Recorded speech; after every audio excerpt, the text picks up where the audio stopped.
My name is G. Rick Marshall. I'm running for the 3rd District seat on the State Board of Equalization. Thank you for having me today. It's good to be back here. I visit you once every 4 years. U.S. News and World Report rankings of best states in the nation recently put the Golden State dead last in quality of life, dead last in urban air quality, and 45th in low pollution health risk. Los Angeles is the world's most traffic congested urban area. Only one state has lower voter participation than we do. According to the Census Bureau, 1 in 5 California residents is poor. With 1/8 of the nation's population, 1/3 of the homeless and 1/3 of the welfare recipients in our nation make California their home. Restrictive land use regulations have caused the price of land and homes to skyrocket. Only Hawaii ranks higher than California in the cost of housing. 40% of California households spend more than 30% of their income on housing. Middle-income households are forced to accept a lower standard of living. The less fortunate are driven into poverty and often out on the street. Extensive environmental regulations aimed at reducing the carbon dioxide emissions in our state, and the world, I guess, drive up the cost of the energy we use. Our energy costs are 50% higher than the rest of the nation. And because the working poor use the most energy, they are the least able to afford those increases, and they're the hardest hit. Often, the choice is between putting food on the table or gas in the tank to drive to work. California has the highest in the nation sales tax.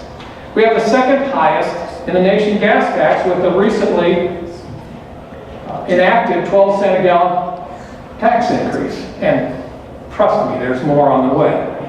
The party in power in Sacramento is more interested in those who come here illegally than the welfare of the citizens that they are sworn to protect. SB 54 recently declared California a sanctuary state, meaning that federal immigration law is ignored here. No state has nullified federal law since South Carolina in 1861, and we know how that turned out. Our governor and our attorney general regularly threaten our businesses, our law enforcement agencies, and our president. It will not end well. Our sanctuary state scheme does nothing more than import poor people, drive up welfare spending, and increase taxes. Worst of all, we are less safe because of it. California, the most populous state in the nation, is irrelevant in presidential elections. The Republican candidate doesn't campaign here because they can't win. The Democrat candidate doesn't campaign here because they can't lose. Both parties treat us as a piggy bank for their campaigns in the 49 other states. For almost a decade, we've had a permanent ruling majority in Sacramento, a Democrat ruling majority. A Democrat ruling majority that has never met a tax increase that it doesn't like. Yet our most pressing problems are not being fixed. What are we to do? I think it's time to reverse that Democrat grip, to break that Democrat grip and reverse those policies that we can no longer afford. Ladies and gentlemen, I think it's time to throw off the shackles of our left-wing oppressors. That's why I'm running for the State Board of Equalization, the 3rd District seat. I'm the only Republican in a field of 8 candidates, 6 of whom are Democrats. 4 years ago, I ran for this office, and you had me here, thank you. First as a write-in, and then as one of the top 2. I lost to that incumbent by 300,000 votes out of 1.2 billion cast. I plan to do better this time.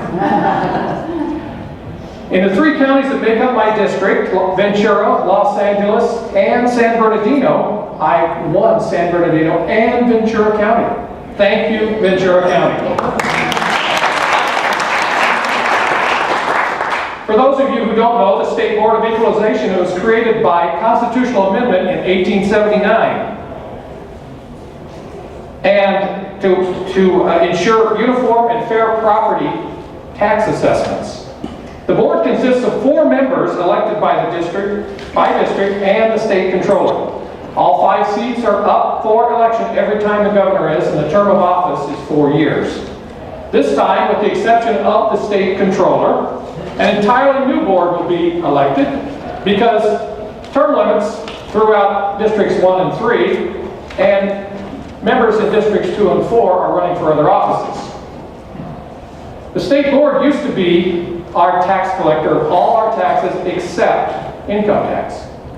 After a sweeping overhaul by the state legislature, mainly due to corrupt practices of the man I ran against 4 years ago, it is now limited to just its constitutional responsibilities of review and adjustment of property assessments, setting income taxes for railroads, utilities, and insurance companies, and the excise tax on alcohol. It will no longer hear taxpayer appeals, although there is a bill in the State Assembly to restore that function.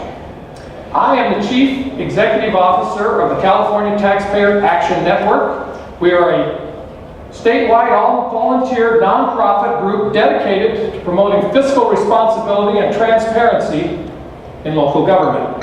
Our efforts have resulted in more transparency in public school contracts and the bonds that finance them. My day job is with the Information Technology Department at the University of California at Irvine Medical Center. My wife Janice and I are Torrance homeowners, and we have 2 college-age daughters, Kirsten and Victoria.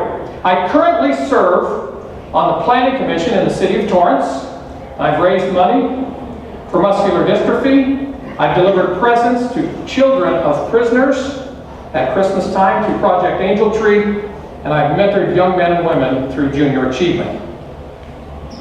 Most importantly, I'm treasurer of a group called Fight Sanctuary State that just filed an initiative with the California Attorney General that is called the Women, Children, and Community Protection Act of 2018. We are going to reverse SB 54. We're going to get rid of illegal voting in this state, and we're going to make sure that they don't have driver's license.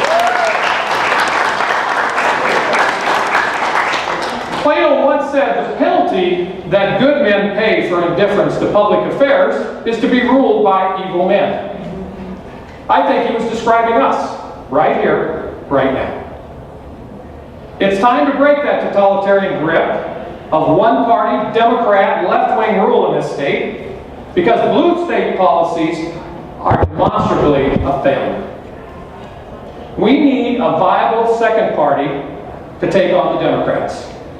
I think we need to revitalize the Republican Party, something along the lines of what Ronald Reagan said so many years ago. Let's bring political balance back to our state politics.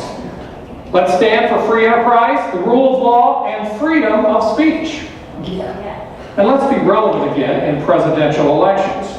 Now, I'm not arrogant enough to think that just by electing me, we're going to turn the state around. But I'm doing my part. Others of us here are doing our part. We need your help. Let's be a force to be reckoned with. Are you with us? Yes.